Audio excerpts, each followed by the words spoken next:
Omroep Friesland verliest zijn zelfstandigheid. Op 1 januari 2017 gaat de omroep op in een cluster met RTV Noord en RTV Drenthe.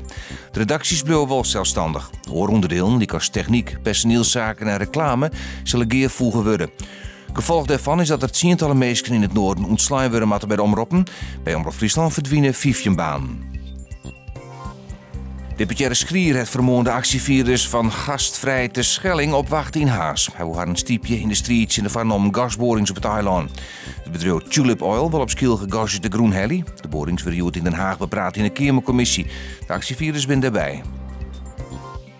Je hoort 84 HAVO-VWO-leerlingen examen Fries. Dat is meer dan de oude jaren. Fjouwerlien wint dat er nummer 46.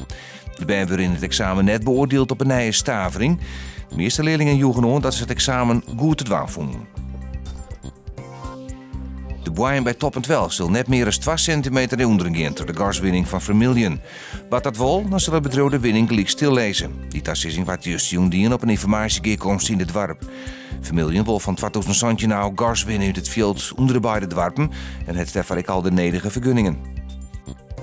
Juni is nog droeg, letter volgt het ruimwetter, het wordt 10 graden.